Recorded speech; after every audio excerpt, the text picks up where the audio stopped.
Good morning, and thank you for joining me on the Path to Liberty.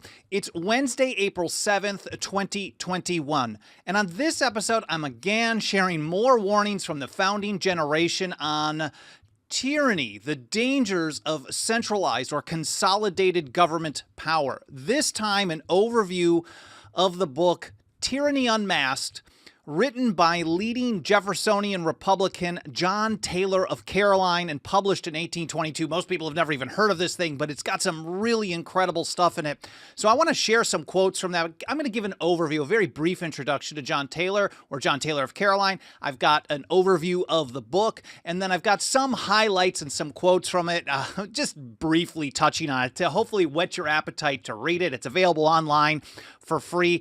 We're going to talk about things like welfare and protectionism, parties, and even national defense. And John Taylor seems to kind of connect all those dots under the evils of taxation. What a surprise. First of all, before getting to that, my name is Michael Bolden. We broadcast live every Monday, Wednesday, and Friday at 9:30 a.m. Pacific time from here in my home office and studio in downtown Los Angeles for the 10th Amendment Center.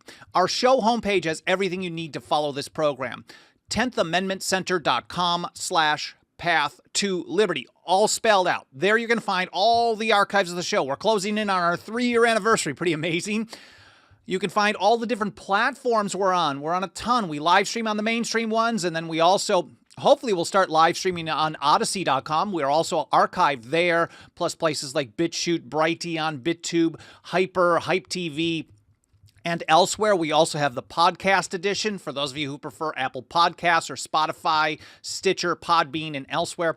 And then on individual episodes, I publish those about an hour to 2 hours after the live broadcast is done. I include a bunch of links and references so you can read and learn more, specifically today on John Taylor and his book, where you're going to be able to read that in full for free. Easy peasy.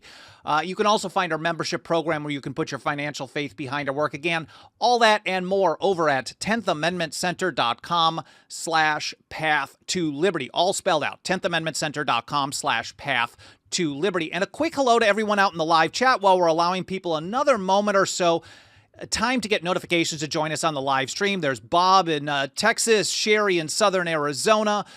There's Funky Euphemism, Marcus, Richard Banks, Tyler B., Dixie Strong, Clay Kent, and Clay Davis. Good to see you both. Melody Skaman, DHD Van Horn, Tim Martin, also in Arizona, Dan Reed in Oregon. Oh, sorry, I shouldn't.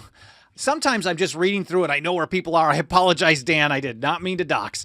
Raphael, Jeff Accordion, good to see you, buddy, as well. Joe, Justin Bayola, Brian, and everyone else. I appreciate you spending some time with me today. Let's get right to this. I want to kick this off. Oh, Brian is in New Hampshire. I love the phrase, live free or die. Thank you for being here, to all of you. So let's get right to this. I want to start out with a quick introduction to John Taylor of Caroline. And this comes from an article we published a few years ago by Dave Benner on the anniversary of his birthday.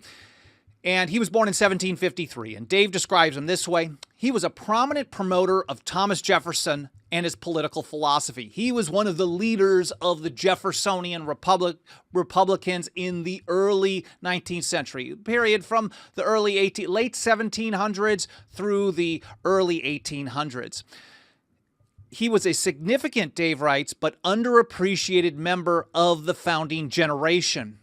He was an unwavering advocate of federalism. I mean, the man was very consistent for federalism. He, like many others, thought that centralization of power was the cause of all the problems. And even though you may not get what you want when you decentralize in your area, at least, and this is just my interpretation, when something goes wrong or something is done in a kind of a tyrannical way, to use the term, then those things are limited geographically in size and scope. When you have one-size-fits-all solutions in a consolidated or a centralized government structure like we really do live under today, it is only federal in name. FINO, we could call it federalism in name only, but it really is a central command and control system unlike any other in history. And every time something is wrong, everyone is screwed, for lack of a better phrase. So he was an unwavering advocate of federalism, Dave writes, and considered himself a Virginian above all else. According to historian Clyde Wilson, who's another good guy to read on, on this, along with Kevin Gutzman, Brian McClanahan, and a few others. He was the systematic philosopher of Jeffersonian principles in the early republic. Dave goes on, and this is an interesting point. He was the sponsor of the Virginia Resolutions of 1798. We know this is where Thomas Jefferson in Kentucky and James Madison in Virginia were opposing and promoting state nullification or state interposition, depending on which state, against the Alien and Sedition Acts. So he was the sponsor in 1798 in the Virginia House of Delegates. This was right around Christmas that year. Taylor successfully lobbied to adopt a set of resolutions authored by James Madison, which would permit the state to interpose against unconstitutional federal laws, such as the Sedition Act, to arrest, quote, the progress of evil. That was in Madison's terms there in the resolutions. Dave goes on, and I think this is just a kind of a good way to set the stage for who John Taylor of Caroline was. He fiercely denounced protective tariffs, and that's really what Tyranny Unmasked, his 1822 book, was about. It started with that, but has a broader discussion about what leads to tyranny and centralization. So he denounced protective tariffs, the national bank, the printing of paper money, the War of 1812, the Marshall Court opinion in McCulloch versus Maryland, and the Missouri Compromise. I mean, you think about all these things that he railed against. These are things that people who love liberty really would have been on his side. And that doesn't mean he was a voluntarist or an anarchist or even a pure free market capitalist of today. In fact, even in his book, he talked a lot about the capitalists, but he was really referring to kind of a mercantilist system, the Hamiltonian system that he was opposing and really found repugnant to the system of the founding generation. He was a true advocate for decentralized power, Dave writes, in the early republic, and came to believe that the early Federalists had set out to violate the Constitution from the first Congress. He thought they really were pulling a scam, and I think it's a very interesting point to be made. But anyways, the reason I thought of this is Jim Bovard. If you guys don't follow Jim Bovard, whether it's on Facebook or Twitter or whatever, I'm not sure if he's on any of these so-called alt or smaller or niche social platforms, but James Bovard has been an incredible writer for a long, long time. And I've learned a lot of stuff from him over the years. And he publishes pretty regularly at the Future of Freedom Foundation, which I read regularly, but I saw him tweet this article that they published of his talking about where he covered this book and his experience running across or coming across while doing some research years ago on John Taylor. And here's how he described the book. He says, Tyranny Unmasked was an angry retort to an 1821 report by the Congressional Committee on Manufacturers, which asserted that, quote, commerce is exporting, not importing, and, quote, the excess of export over imports is the rate of profit. And Bovard goes on, he says, this same gem of logic popped up in President Trump's ragings against imports, thereby providing that some fallacies are eternal. But here from Liberty Fund, which actually has the whole book online available for free. You can actually download it. They have different versions of it as well. And I forget who actually wrote this introduction. I forget who edited it. It was published in the 90s at some point. But they talk about how the book is really divided into different sections, even though it doesn't have chapters. And in the first section, they write, Taylor makes a general attack upon the protective tariff policy and its advocates. In the second section, analyzed under 9 headings, he summarizes his arguments against tariffs. This is a general attack on just tariffs, just saying this is bad for commerce. And I think a lot of people who are supporters of the Constitution today are relatively okay with some of these things, but that's why I really encourage you to read through Taylor's arguments, because they are pretty timeless on the process and what it leads to, how it actually distorts the market response. And he says in the third section, he takes up a general discussion of tyranny. Here back to Bovard. Taylor recognized how tariffs corrupted the entire political system. And Taylor put it this way, laws for creating exclusive privileges. So it's kind of a protectionist scam. And we're going to talk about what led to the American Revolution very briefly here in a moment as well, because that's what he appealed to when talking about this. Laws for creating exclusive privileges, East India Company, we're thinking of you, and monopolies corrupt governments, interests, and individuals, and substitute patronage, adulation, and favor for industry as the road to wealth. This sounds very free market to me. I mean, he wasn't consistent like in every situation on that, but this is a very, very good foundation. Jim goes on, he says, Taylor appealed to the values of 1776. Of course, if you're talking about what was the whole point of the revolution, why was the Constitution even ordained, it was really to advance the principles of liberty, to create an environment where government would be restricted. Of course, we know, and I just have to make an aside, words on paper don't limit themselves. Governments cannot be trusted to limit their own power, but it was to create a structure for the people to be able to look at and say, well, you can only do this, and then outside of that, we're not going to let you. And we get to that near the end of this episode as well. Taylor appealed to the values of 1776 to seek to block the skullduggery of his time. And he wrote this: "We fought," this is what John Taylor of Caroline wrote, "we fought in the Revolutionary War against exclusive privileges and oppressive monopolies." It wasn't just taxation without representation. It certainly was not just that, but it was also the power in all cases whatsoever to bind the people of the colonies. And part of that was, of course, to have control all this extra regulation on trade. That really distorts the economy. And it creates a privileged class, which has really actually happened over time. Taylor derided the congressional report, Bovard writes, for asserting, quote, that an overflowing treasury indicates national prosperity. This was the mentality then, and it's in the mentality of people all through time, that the more money that the government has, the better that the country is in, the better that the people are. But this is really just people with power who want more power. They want access to the funds that gives them the power that allows them to control other human beings. That is the nature of the beast. And now today we live under the largest government in the history of the world, and this couldn't be a better description right now. Taylor points out that, quote, "This is the chorus of all the songs uttered by those who receive such overflowings." Of course, he's making the case that the people who actually benefit from government power are certainly going to sing the praises of government having as much money as possible. But that's not what freedom is. That's not what liberty is.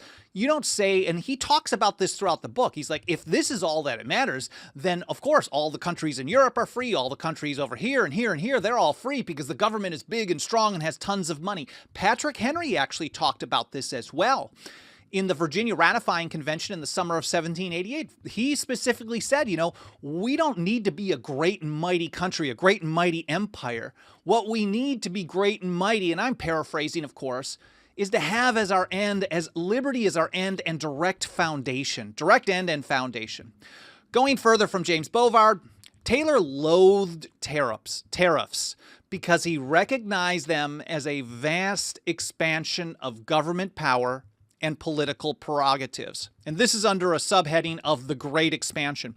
He recognized, like so many before him, whether it was John Adams, the Federalist, or John Dickinson, kind of the moderate middle guy, or anyone else, that as soon as you give someone power, that power is always ever grasping. And even if you like the short-term results, and George Washington warned about this in his farewell address of 1796, even if you like the short-term impacts of a little bit more power here, in the future, someone is going to use that and expand on it and expand on it and expand on it. And John Adams, back when he was one of the good guys, he described it as like being like a cancer. Once it starts eating, it is going to destroy everything. And here's how Taylor put it: tyranny in form, it only has to look a little bit like tyranny, is the first step towards tyranny in substance. Again, tyranny in form is the first step towards tyranny in substance. We've shared a bunch of memes and pictures and quotes on our social channels for a long time, a few of them on John Taylor, some of them from this book over the years. This is one that we haven't done. I should actually make that one. And I think this next one as well. In defining a tyrant, it's not necessary to prove that he is a cannibal. Like, you don't actually have to be exercising the power. This, again, is the same warning that I've talked about, that I've repeated from so many of the founders and old revolutionaries, is that even if, and Dickinson, I think, was really, really great on this in 1767 in response to the hated Townshend Acts, free people aren't those where they just happen to live under somebody, under a government where the rulers or the people in power just are not violating their rights. just because they're good people. Because if you trust them to be good people over time, sooner or later, other people are going to have that power. The only time you're really a free people, where you're not living under a tyranny, is where government, should it be there, if it's going to exist, it has to be so limited and rejected and resisted at every time it tries to attack liberty or take people's power that it actually can't get away with it. And that's, I think, how Taylor is summing it up here as well. In defining a tyrant, it's not necessary to prove that he is a cannibal. Ambition and avarice are the passions which produced civilized tyranny.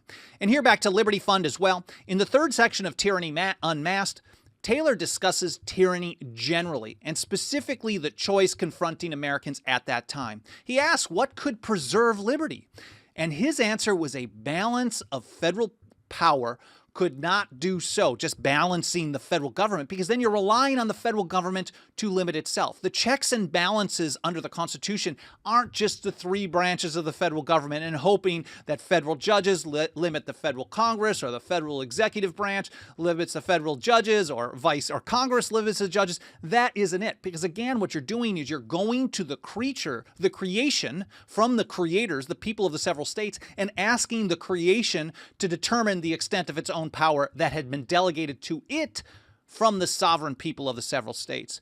He says the power of the parts combined could expand to overwhelming extent. Taylor writes, this is again from Liberty Fund, that Americans had to choose between federalism and a division of power, or a consolidated national power. I did an episode recently where I covered a great article by TJ Martinell from a few years ago, who's been writing for us for a long, long time. Thank you, TJ, for all your awesome work with the TAC and elsewhere. And he said, basically, it's time for a come to 10th moment. Sooner or later, and the choice has really been consolidated national power for most everyone. Anytime there's a problem or an issue that arises, people want a one-size-fits-all solution to force their view on anyone and everyone. But we don't have all the same morals and backgrounds and things like that. And people are going to, political views, economic views, all that stuff, religious views, it's going to be different. And if you try to force your way on everybody, they're going to try to force their way on you, and you end up with this endless, relentless tug of war that, again, George Washington warned would lead to a despotism, a permanent one. So Taylor said that Americans had to choose between federalism and a division of power, and just go with that, and recognize that some people in other areas may not live the way that you want them to, and vice versa. And you shouldn't try to force your way on them. Or the other option, between a small and weak government or a large and powerful government. Between an inexpensive government with low taxes or an extravagant government with high taxes. And here are some of the quotes right from the book. Some of these are a little long, but I want to read through them because I think they're really, really good, and they have a lot of impact. They really stand the test of time. He's talking about the idea, again, what George Washington talked about, with John Adams and so many others, Thomas Paine, the idea of having two parties running the show, and just choosing loyalty to party over principle. And this is how Taylor put it. This is in his words: nations are always enslaved by the ingenuity of creating a blind confidence with party prejudices. This is party over principle. I have to side with this team no matter what they do. And we've seen this happen a lot, even more so in recent years. To me, this is one of the beauties of the pain of social media, in that the underlying alliances to party over principle are really, really being exposed heavily. And I think it's painful for our society, for us as a people, for us as individuals, to see this play out in many situations where one person can oppose something today, but soon as somebody that they like is in office doing almost the same thing, then they're okay about it, or they're making excuses for it, and vice versa. And we see this happening more and more and more. Part of that is, I think, we're all just seeing what happens a little bit more. We're sharing a little bit more. We're arguing with each other a little bit more. But also because the amount of power in government is bigger and bigger and bigger and bigger. And as we've been warned for so many years, or for so many times during the founding era and the early republic, that when you have a consolidated government, a centralized government, one-size-fits-all solutions, this is the natural end of it. This is how it's going to play out. And back to Taylor. He says, a reigning party never censures itself. Whoever's in charge, No problem. Everything they do is constitutional. Everything is okay. And the people have been tutored to vote under two senseless standards, gaudily painted over with the two words Federalist and Republican, or today Democrat and Republican, repeated and repeated without having any meaning or conveying any information. It's just Team A versus Team B. This is not anything new. This was already happening in the 1820s. This is something that John Taylor of Caroline was very aggressive, vehemently warning us about. He had total disdain for this process that was already happening back then. He said one party passed the alien and sedition laws. He knows all about that one. The other, the bank and lottery laws. And both, many other laws. So both sides, he said, are terrible. Even though he was on the Jeffersonian Republican side, maybe he was more like Jefferson in that he said, Jefferson specifically said, I'm not a Federalist or an Anti-Federalist. I lean a little bit more towards Federalist, but I'm not on either side. And he said, if I had to go to heaven, but with a party, I wouldn't go at all. That was Jefferson's words. I haven't seen something like that from Taylor, but he was not one to pull punches. So if he covered that, it definitely really hit. So he says one party passed this, another passed that, and both parties passed all kinds of other stuff, theoretically unconstitutional and practically oppressive. So even if it's just unconstitutional in theory, it doesn't actually have to be. Constitutional doesn't mean good. Unconstitutional, it does mean bad, but it doesn't always equate the same. Really, we also have to think about how the actions affect people, because even if they're authorized to do something, that doesn't mean they're supposed to do it all the time. They say, but neither, and this is, I think, the most important point here before I keep rambling on this. He says, neither has overturned unconstitutional precedents. This is the lesson. As soon as you give them power today, the next people are going to use that power, and the next ones and the next one, they're always going to expand on it. Though they have often charged each other with creating. So they complain about it, but they don't ever get rid of it. We hear a lot of that today. It's grandstanding. It's political posturing. It's garbage, really. Or I think they're just lying in many situations. And here he is talking about things like welfare and entitlements. He says, though legislatures have no moral or constitutional right to give one man's property to another, so taking from some and giving it to another for the so-called public good, he says they have no moral or constitutional authority for this either. He says, yet that by combining the property of all under the appellation public, as soon as it becomes a public good, then of course they're going to direct it. They acquire both a moral and constitutional right to give the property of all men to one. So it's just the mentality of socialism, really. Here he goes on and he says, a free government, again, more on welfare entitlements, a free government cannot subsist in a union of extravagance, heavy taxation, exclusive privileges, or with any established process by which a great amount of property is annually transferred to unproductive employments. Such a system is tyranny. That is an exact description of how government operates today. They take money from here, they put it there. We've heard about hammers and rolls of toilet paper that cost way more. I mean, like astronomical amounts. I don't know if it's like $100 for a hammer or something like that in the Pentagon. We've heard about these things like this for years. And that's because once you give them the power to take from part A and give to part B over and over and over, and especially once you do that in a large scale, it's going to get really, really corrupt. And that's how Taylor described it. Such a system is tyranny. And then he actually was really appalled about how in the early 1800s, the Supreme Court expanded sovereign immunity. And it's a warning about what is probably more popularly understood, which is different, but qualified immunity today. Here, hopefully this makes sense. He says, there are no rights where there are no remedies, or where the remedies depend upon the will of the aggressor.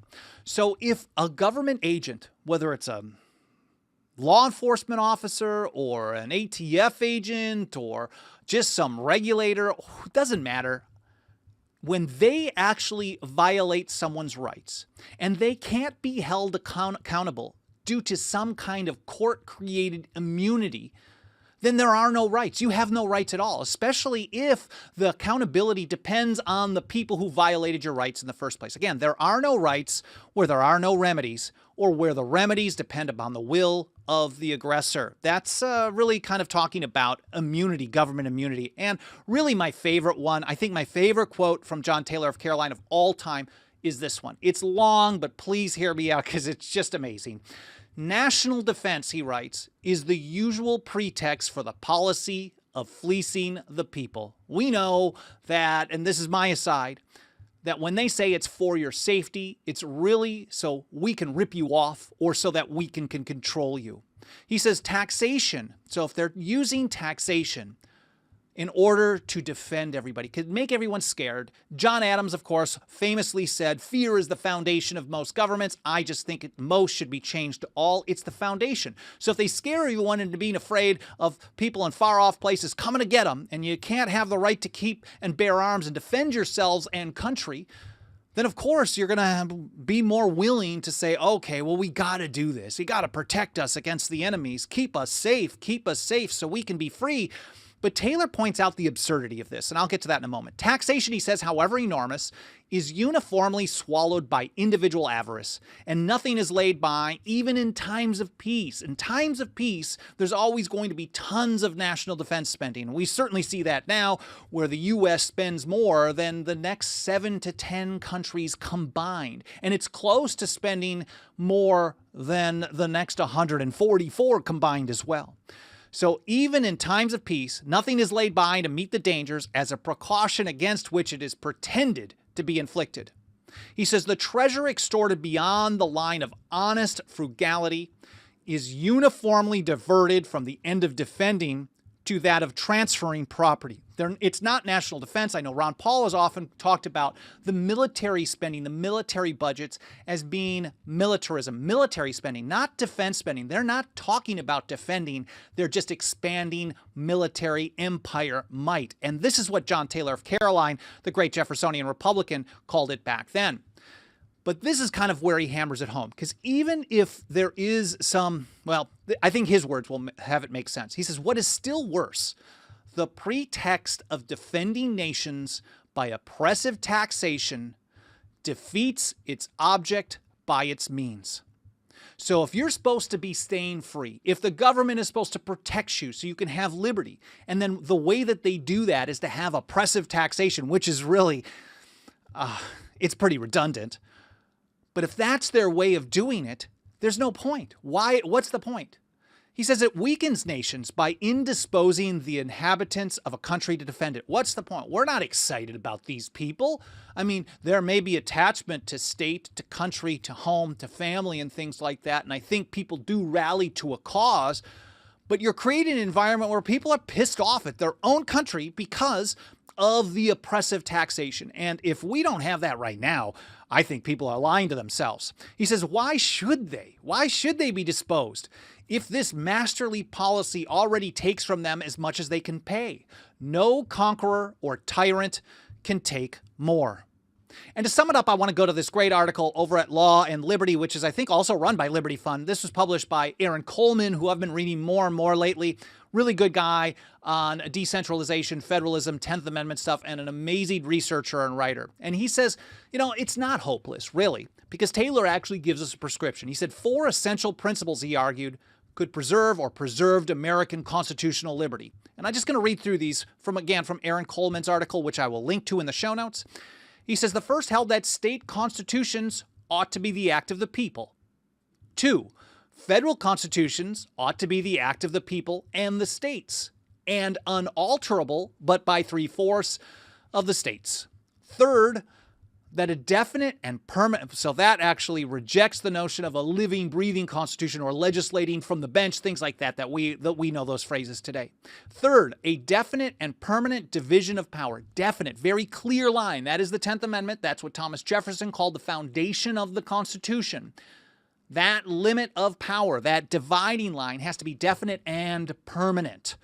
It should exist between states and federal government. And finally, each should possess a right of taxation, which the other cannot take away. So it's like, this is the taxation without representation argument from the revolutionary time. Like, You can't just have the feds come in and swoop in, and it's just messy. It really gets down to the division of power. And one more time from Aaron Coleman here. He says the preservation of American liberty demanded a robust system of federalism. His federalism wasn't what we really experience in many situations today, although here at TAC we're trying to change that, and hopefully Aaron has been watching that a little bit. But rather, he writes, John Taylor's federalism was one in which the states retained sovereignty. We know sovereignty, according to the founders, meant final authority. All through history, final authority was in the hands of one person, one man, one woman, one small group of people, some oligarchs, a court, whatever. Today, we definitely have a judicial oligarchy in many ways, an executive oligarchy, an oligarchy of a few hundred people. And they have this kind of final authority because the people who really hold it have allowed that to play out and continue to allow that to play out. He says the states, the people of the states retain sovereignty and, through the 10th Amendment, use that sovereignty to prevent, quote, indirect attempts to introduce a consolidated republic. Centralized, consolidated power, one-size-fits-all solutions. According to John Taylor of Caroline, the way to preserve liberty is for the people of the states to resist approaches across that line by the central government. Well, this has been kind of a mouthful for me today. There's a lot more to cover from this book. And again, because it's free, you can download it, you can read it online, you can take it mobile, all that stuff. I think this is really a great one for you to check out. Let me scroll to the top and see what kind of formats they have here. Tyranny. Oh, I can pull it up on the screen as well. You can buy it. They have an ebook. They have a PDF and HTML. Sometimes they do also have Kindle versions and things like that. But at least, especially if you have the Kindle or I think the Barnes & Noble, the Nook Reader, I think you can upload an ebook, PDF, and read it there as well on your device. I haven't done that in quite a while, but it's a really, really great thing, and it's got a full, long overview of it as well. So anyways, I hope you check it out. I hope you found this interesting enough to look into. I hope you learned something here. Let me take a quick look in the live chat, and then I'm going to head out. I'm supposed to meet up with a friend who's driving through here in the next few minutes, so I'm going to just be short here. Funky Euphemism says that's just part of the mixed model of, I think he's talking about, I don't know. I am missing the context of that one. Clay Kent says, awesome as usual. I appreciate it. Marcus says, no wonder Taylor has been basically erased from history. He did make some pretty nasty arguments, I think, in favor of slavery, but I mean, I don't know. I don't know how to actually address some of that other than pointing out, like I did on Monday's show, that institution was always bad. It is bad. It always will be bad, and evil be in monstrous proportions. So I think when some of these people who lived under that time made arguments for or against, even when they said, and I think Taylor did as well, recognize the evil of the institution, it's very easy when people don't pay attention to the broader message, the broader learning, the broader views, and the other efforts. It's easy to just paint them into a corner, and that's a big part of it as well. So it's unfortunate. We're all human. We all have very, very serious flaws. I know that, and they will always use those flaws against us. Those, whether they're big or small. Clay Kent says, I like that. Being constitutional isn't necessarily good. Like, yeah, they can regulate commerce among the several states. That's a delegated power. Do they have to? They can declare war through Congress. They can declare war on another country. Do they have to? Should they? Is it morally sound? Is it the right thing for them to do? I would say no in almost every situation on these types of things. They don't have to do this. Looking a little further, hi to Blue North Win, Senator DT, and Erwin Haverneck has a good point. He says the powerful manage the narrative to their benefit.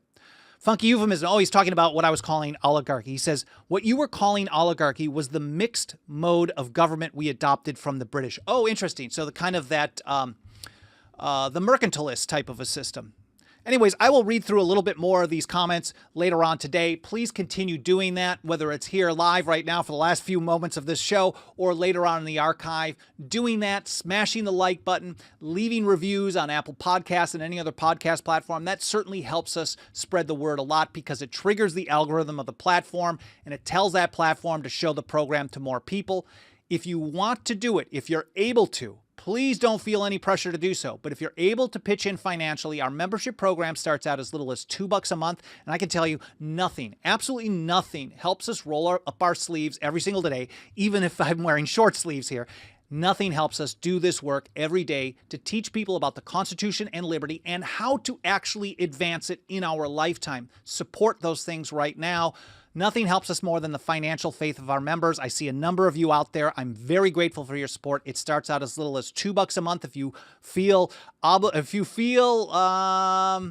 motivated to join us in that effort, and you're able to. 10thamendmentcenter.com/members. Again, 10thamendmentcenter.com/members. I can't thank you enough for spending some of your time with me today. I hope you enjoyed this episode. I hope you learned something, and I'll see you next time here on Friday morning here on the Path to Liberty.